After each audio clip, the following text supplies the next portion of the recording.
Podium घेत काही नाही का शेतकऱ्यांना पोडियममध्ये असं काय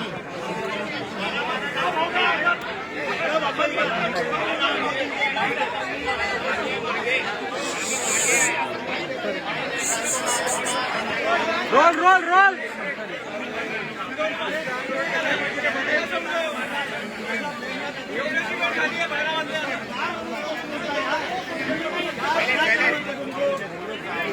हमरे बाइक से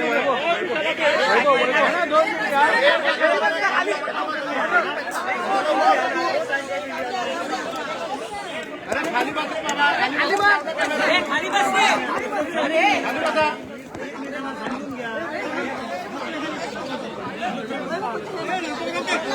काय करतोय अरे रोल नाना बोला बोला. महाराष्ट्रातलं भाजप प्रणित सरकार हे शेतकरी विरोधी आहे हे सिद्ध झालं. त्याचप्रमाणे केंद्रामध्ये बसलेलं मोदीचं सरकार सुद्धा हे सुद्धा शेतकरी विरोधी आहे हे आपल्याला आज पाहायला मिळते आहे. राज्यामध्ये मागच्या अवकाळी पावसाचे पैसे दिले गेले नाही. पावसाळी याच्यामध्ये आजही महाराष्ट्रामध्ये अर्ध्यापेक्षा जास्त भागामध्ये कोरडा दुष्काळ आहे. आता अवकाळी पावसामुळे पूर्ण नुकसान झालं, पण सरकार मदत करायला शेतकऱ्याला तयार नाही. 7 लाख कोटीचं कर्ज महाराष्ट्राच्या जनतेवर या कपाळ करंट सरकारने जनतेवर लादलं. काल पण पुरवणी मागण्यामध्ये आपण पाहिलं की 56,000 कोटीचं कर्ज म्हणजे पुन्हा पुरवणी मागण्या त्या ठिकाणी ठेवल्यात आणि सत्ता पक्षाच्या आमदारांच्याच मतदारसंघामध्ये जास्त विकास झाला पाहिजे म्हणून सगळे पैसे तिकडे दिले. आमची मागणी आता आम्ही चर्चा होईल त्यावेळेस करूच, पण आपण पाहता आहे की राज्याच्या सगळ्या भागाचा समविकास झाला पाहिजे. या राज्याच्या सगळ्या भागातल्या शेतकऱ्याला, कारण की महाराष्ट्रामध्ये धान उत्पादक शेतकरी आहे, संत्रा उत्पादक शेतकरी आहे, कापूस उत्पादक शेतकरी आहे, सोयाबीन उत्पादक शेतकरी आहे, ऊस उत्पादक शेतकरी आहे, कांदा उत्पादक शेतकरी आहे, दूध उत्पादक शेतकरी आहे. एकही शेतकरी आज या सरकारच्या या चुकीच्या धोरणामुळे एकही खुश नाही. रोज आत्महत्या महाराष्ट्रात होत आहे. आम्ही सरकारला विनंती केली की आजच तुम्ही चर्चा चालू करा, आजच उत्तर द्या. राज्याचा शेतकरी, राज्याचा अन्नदाता आपल्या निर्णयाकडे वाट पाहत आहे. पण काल पण सरकारने घोषणा केली आणि सांगितले की आम्ही जी मदत दिली त्याच्यापेक्षा जास्त मदत आतापर्यंत कुठल्याही सरकारने दिली नाही. पुन्हा शेतकऱ्यांच्या जखमेवर मीठ चोळण्याचं काम, कुठलीही मदत शेतकऱ्यांना पोहोचली नाही. पण त्याच्यानंतरही आम्ही मदत केली असं आव्हान तसं सरकार. तर शेतकरी पुन्हा त्रस्त झालेला आहे. शेतकऱ्यांच्या आत्महत्याचं सत्र सुरू आहे महाराष्ट्रात आणि हे सरकार आपलीच पाठ आपल्या हाताने ठोपटत आहे. विधानसभा अध्यक्ष विरोधकांचा आवाज दाबण्याचा प्रयत्न करते आहे, बोलू देत नाही आहे. एकतर्फा राज्य विधिमंडळाचं अधिवेशन चालवायचा प्रयत्न करतात आहेत आणि अशा वेळेस विरोधी पक्षांनी आज विधानसभेतून बहिर्गमन केलेलं आहे. शेतकऱ्यांना न्याय मिळाल्याशिवाय आणि महाराष्ट्रामध्ये ज्या पद्धतीनं ओबीसी मराठा वाद निर्माण करून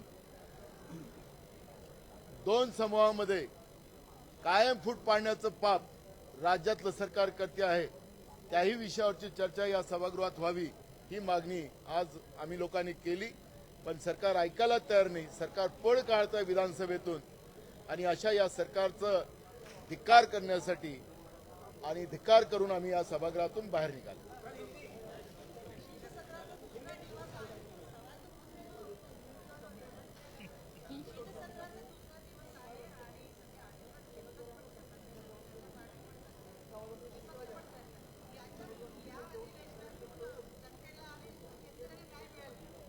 आमचा प्रयत्न आहे, आम्ही सभागृहात चर्चेला मागणी केलेली आहे.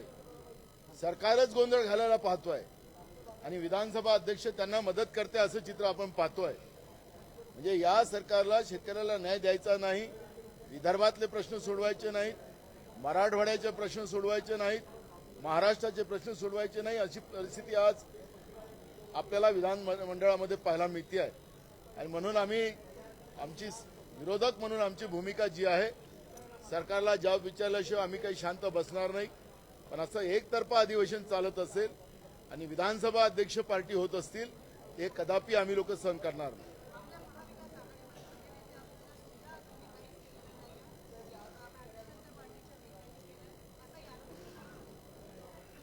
त्यांनी काय केलं तर हे शेतकऱ्यांच्या आत्महत्या मोठ्या प्रमाणात वाढल्यात. हे त्यांचं मोठं काम या लोकांनी केलं. राज्यावर 7 लाख कोटीचं कर्ज करण्याचं मोठं काम यांनी केलं. मोठं भ्रष्टाचाराचं केंद्रबिंदू आता राज्यातलं सरकार आहे. 60,000 कोटीचं टेंडर काढलेत, ते सगळे अभाव दिलेत. राज्यामध्ये आता मंत्रालयात काम नाही चालत, निर्मल भवन मधून काम चालतं. हे अभाव टेंडर कोणाला दिलेत? मुंबई शहर असेल, नागपूर शहर असेल, अनेक शहर खोदून ठेवलेले आहेत. त्या मर्यादेमध्ये त्या कॉन्ट्रॅक्टरनी काम पूर्ण करायला पाहिजे, पण ते काम पूर्ण करत नाही. त्याला मुद्दाम लेंगरिंग करतो, लोकांना त्रास होतो आणि मग ते त्याला पुन्हा बोलवतात, पुन्हा त्याला एक्सटेन्शन देतात आणि त्याला रकमा वाढवतात. या पद्धतीनं राज्याचे तिजोरी लुटण्याचं काम हे सरकार करत आहे. भ्रष्टाचारामध्ये अव्वल आपण आलो, गुन्हेगारीमध्ये आपण अव्वल आलो. म्हणजे सगळ्या कामामध्ये हे महायुतीचं सरकार आता पुढाकारला आहे. आपण पाहिलं काल राज्याचे उपमुख्यमंत्री गृहमंत्री देवेंद्र फडणवीस यांनी सांगितलं की आम्ही राष्ट्रप्रेमासाठी नवाब मलिकला आम्ही आमच्या पंक्तीत बसू देणार नाही. मग आमचा सवाल देवेंद्र फडणवीसाला आहे की आपण प्रफुल्ल पटेलवर जे दाऊदचा इक्बाल मिर्ची त्याच्याशी संबंध आहे असं दाखवून ईडीने त्यांचं घर जप्ती केलं, तर प्रफुल्ल पटेल तुमच्या लाईनला बसू शकतात. देशाचे प्रधानमंत्री नरेंद्र मोदीजी 70,000 कोटीचं भ्रष्टाचार इरिगेशन विभागामध्ये या राष्ट्रवादीने केला, अजित पवारांनी केला. त्याच अजित पवाराला सोबत घेऊन बसलेत. ही नौटंकी जे करतात आहेत राष्ट्रप्रेमाची, ही नौटंकी आहे. आणि या नौटंकीच्या भरोशावर हे सरकार चालवण्याचा प्रयत्न करत आहे. महाराष्ट्राची जनता आहे, हे शाहू फुले आंबेडकर विचाराची आहे, छत्रपती शिवाजी महाराजाचा महाराष्ट्र आहे. अशा बैमानाला राज्याची जनता धडा शिकवणार. आणि हे भाजप प्रणित सरकार जे आज सगळ्या नंबरवर एक भ्रष्टाचारामध्ये, गुन्हेगारीमध्ये, लूटपाटमध्ये राज्यामध्ये आपण पाहतोय, चिटफंड असतील, अनेक चिटफंड निर्माण केलेत, ॲप चाललेत, लोकांना लुटलं चाललं. गृहमंत्री कसे उत्तर देत होते आज सभागृहात आपण पाहिलं. आणि म्हणून हे सगळं सरकारच या गुन्हेगारीला सपोर्ट करते आहे असं चित्र आपण पाहतोय. आणि म्हणून सगळ्या नंबरमध्ये 1 नंबर आहे.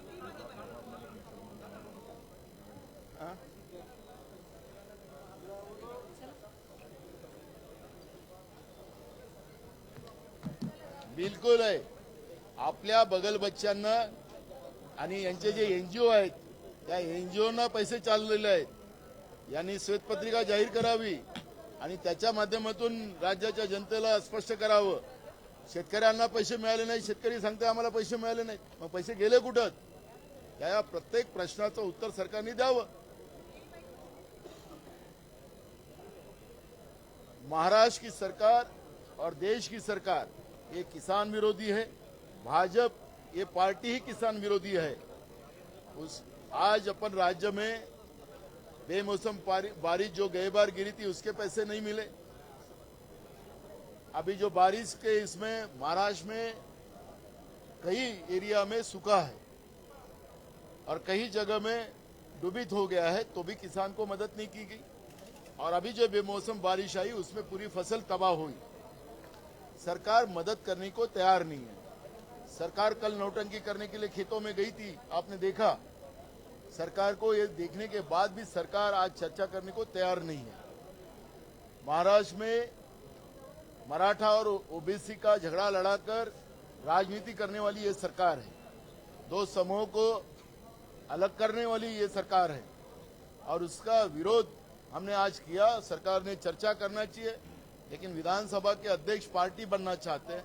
सत्ता पक्ष के बाजू में बात करना चाहते हैं, अपोजिशन का आवाज दबाना चाहते हैं और इसलिए हमने सभागृह से आज बहिर्गमन किया। आपने देखा होगा कि राज्य के उप मुख्यमंत्री देवेंद्र फडणवीस ने दूसरे उप मुख्यमंत्री जो अजित पवार है उनको एक खत लिखा कि नवाब मलिक को हमारे पंक्ति में नहीं बिठाने का है, हम राष्ट्र प्रेम वाले लोग हैं। तो हमारा देवेंद्र फडणवीस को सवाल है कि इकबाल मिर्ची के साथ प्रफुल्ल पटेल का संबंध था जो दाऊद का दोस्त था, तो वो प्रफुल्ल पटेल चलता है, लेकिन नवाब मलिक मुसलमान है करके नहीं चलता। दूसरा, अजित पवार के ऊपर देश के प्रधानमंत्री नरेंद्र मोदी जी ने 70,000 करोड़ का भ्रष्टाचार का आरोप लगाया और उसको 8 दिन के बाद मंत्रिमंडल में लिया, वो भी साथ चलता है। तो ये जो नौटंकी कर रहे हैं देवेंद्र फडणवीस जी, देश प्रेम दिखा रहे नकली, असलियत राज्य की जनता जानती है। छत्रपति शिवाजी महाराज का महाराष्ट्र है, ये शाहू फुले अम्बेडकर विचारधारा का महाराष्ट्र है। ये महाराष्ट्र में इस तरह की बीजेपी की नौटंकी नहीं चलेगी और ये तय हो चुका है।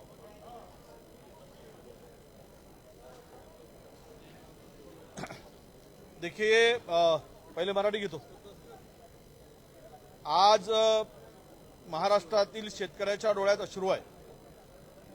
शेतकऱ्याला दुष्काळ आणि अवकाळी पावसाने झोडपून काढल्यामुळं सर्व पिकं हातातोंडात आलेला घास हिरावला गेलाय।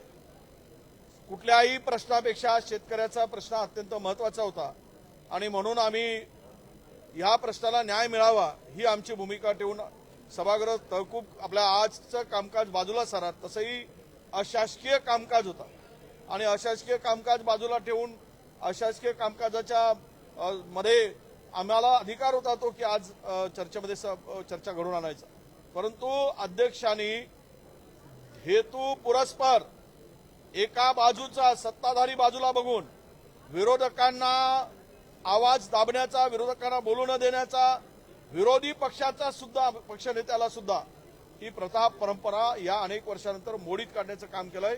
माईक ज्यावेळेस आम्ही उभं होतो, माईक सुरू झाला पाहिजे, पण तो माईक बंद करण्याचं काम केलं आणि आमच्या शेतकऱ्याचा आवाज जो आम्ही मांडत होतो, बनत होतो, तो आवाज त्यांनी पूर्णतः शेतकऱ्याला फसवण्यासाठी, शेतकऱ्याला आतापर्यंत लुटून खाल्लं, शेतकऱ्याला काही दिलं नाही। घोषणाचा पाऊस होता, प्रत्यक्ष पदरात काही दिलं नाही, पण इथल्या चर्चेला सुद्धा बगल देण्याचं काम सरकारने केलं आहे आणि म्हणून आम्ही आज या सगळ्या आम्ही बहिर्गमन केलेलं आहे। खरं तर या सगळ्या कृतीचा आम्ही निषेध करतो आणि हे सर्व जे काही चाललेलं आहे त्यांना चर्चा इतर प्रश्नापेक्षा, इतर कामकाजापेक्षा आज मी असेल, आमचे नानाभाऊ, आपले बाळासाहेब, जयंत पाटील या सर्वांनी ही एकमुखी मागणी मागितली की यावर चर्चा झाली पाहिजे। तरी पण सरकार याला जर सरकार या संदर्भात शेतकऱ्याच्या प्रश्नासंदर्भात गांभीर्यानं घेत नसेल, गांभीर्यानं वागत नसेल, तर मग अर्थ काय या अधिवेशनाचा? सर्व शेतकरी या अधिवेशनाकडे डोळे लावून बघतोय। त्याचं लक्ष आहे की आम्हाला काय मिळेल, आम्ही उद्ध्वस्त झालो आहे, आमचं सर्व पीक गेलेलं आहे, अशा स्थितीमध्ये आमच्या पदरात काही मिळेल या अपेक्षेने तो बघतो आहे आणि सरकार मात्र वेळ काढूपणा करतोय। त्यासाठी आजचा हा निर्णय आम्ही घेतलेला आहे।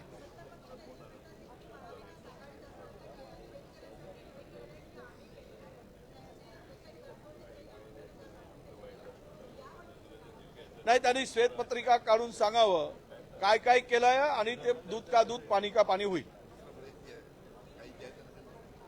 नहीं, देखिए, आज जो सभागृह में हुआ, हमने किसानों के प्रश्नों को लेकर वहां पे हमने विषय रखा था और विशेष रूप से किसान के इस समस्याओं को चर्चा होने के लिए हमने बात कही। जो अभी बारिश आई थी, इसके पहले भी स्थिति अकाल दुष्काल हुआ था। आज भी बड़े बड़े डैम में, धरणों में पानी नहीं, पीने की पानी की किल्लत है, किसान की जानवरों के चारे की भी किल्लत। आज महाराष्ट्र में अगर ये अकाली बारिश नहीं आता तो वो भी किल्लत बड़ी होती थी। आज हर तरह से किसान परेशान है, उसका धान का फसल हो, सोयाबीन का फसल हो या कपास का हो, सब सारे पीक फसल पूरे की पूरे तरह से बर्बाद हो चुके हैं। ऐसे स्थिति में चर्चा के लिए हमने सरकार से विनती की, हमने प्रस्ताव दिया, पर सरकार को इस चर्चा से भागना था, इसलिए उन्होंने हमारे विरोधियों का आवाज सुना नहीं, हमारा माइक भी शुरू नहीं किया और हमको किसान की समस्या वो सभागृह में रखने के लिए वो ये किसान द्रोही सरकार ने, किसान विरोधी सरकार ने ये कदम उठाया, इसका हमने निषेध किया है। हम तो न्याय के लिए ही आज आवाज उठाया है। पूरा महाराष्ट्र देख रहा है कि कौन किसान के लिए लड़ रहा है। सरकार को कल किसान के बांध पर जाना पड़ा, क्यों? हमने आवाज उठाई तब इनको जाग आई, तब ये नींद से उठे, तब ये भागे किसान की ओर, वो भी फोटो सेशन के लिए भागे। फोटो निकाल कर वापस आए, क्या देखा, कौन सी फसल देखा, कितने किसानों के साथ में चर्चा किया, ये कुछ नहीं, ये दिखावा है। ये पूरा महाराष्ट्र जानता है।